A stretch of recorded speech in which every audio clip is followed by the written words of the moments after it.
say Jai Bharat.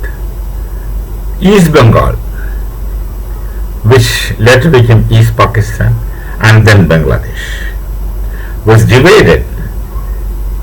Bengal per se was divided into Hindu Bengal, that's West Bengal, and Muslim Bengal, which is East Bengal.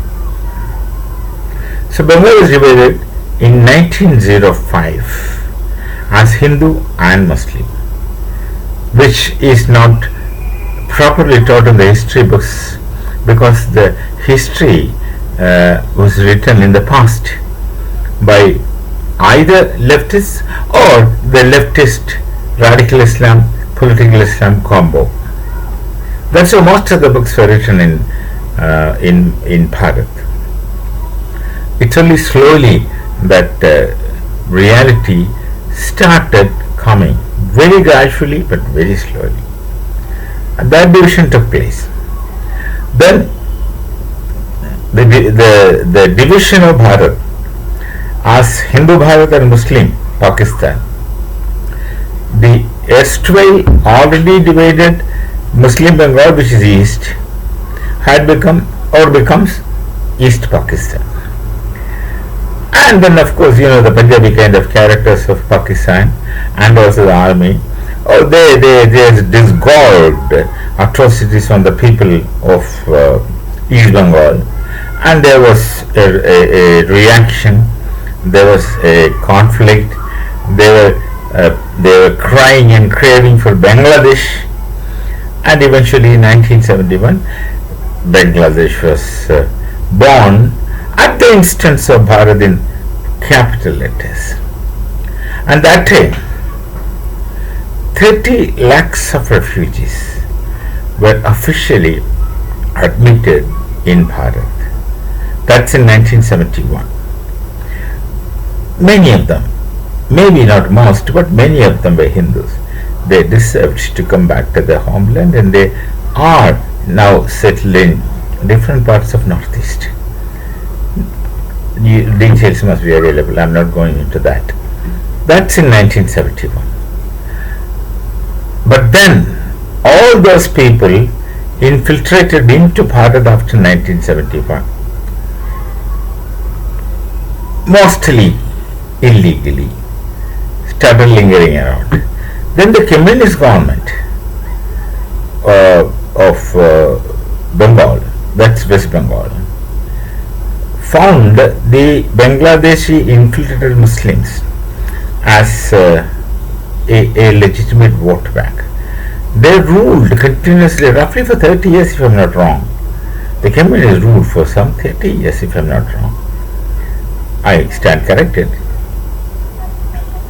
And these Bangladeshis were given areas. I am not mentioning the areas which others may mention, I am not mentioning. Areas in West Bengal where exclusively, and that's more than 90% of infiltrated Bangladeshis were permitted to live, and they were given voters card, not citizenship. The ruling government, the communist government, gave them voters identity. That is, that time this voters card was not there in practice. They were enlisted in the voters list. And then you go and tell your name. Those days no I-card was given. Tell your name, your number, this voters list number. Somebody will make a voter slip and give you. With that slip you walk into the polling booth and vote for the Communist Party. CPIM those days. Left government. And many such places, pockets were formed. There were already people still not citizens. Citizenship is far flung. They are not citizens, but their names are there on the voters list, and which was practically for convenience considered as one among us. So they were here, not the citizens of this nation, but that continue to reap benefits, etc., etc., etc. Then the communist government was ousted by Mamta's Congress, which is called Trinamool, grassroots, Trinamool Congress. They have done worse. They continued inviting people and continued creating Bangladesh pockets, small Bangladesh within their area. And people, those who are involved in criminal activities in Bangladesh, will come to this place, and they were given. Then what as ID was there. Aadhaar came much later. They were all provided with what is ID and Aadhaar, etc. But then that doesn't stand for citizenship. They are still not citizens.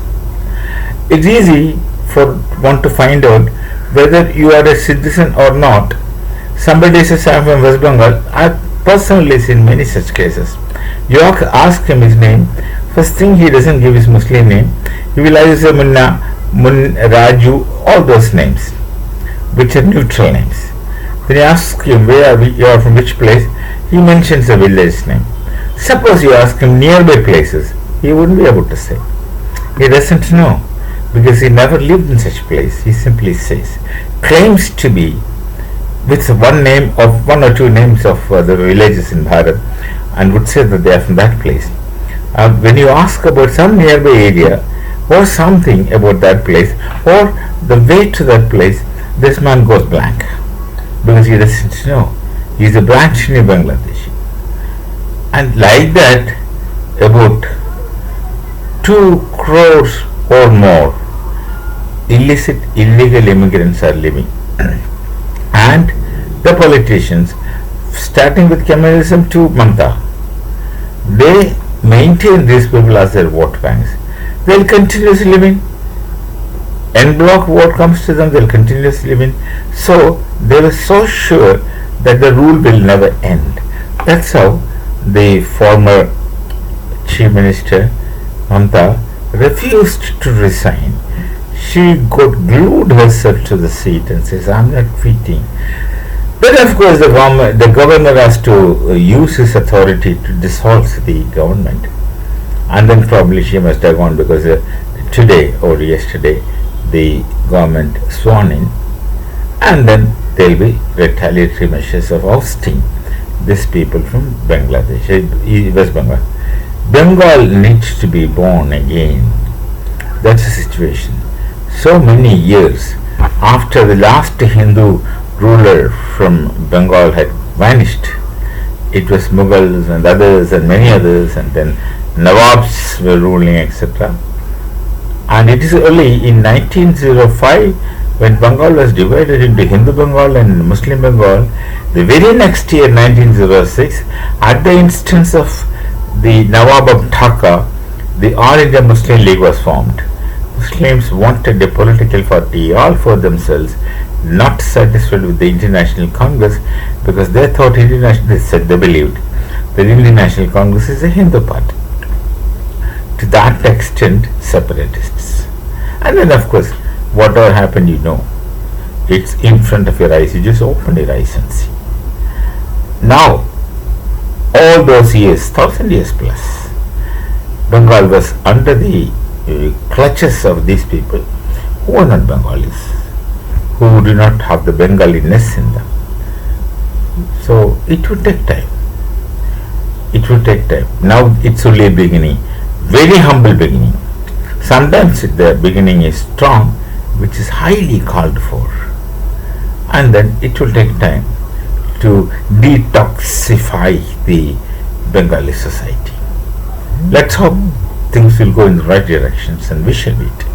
Namaste, Jai Bharat, Jai Sri Ram.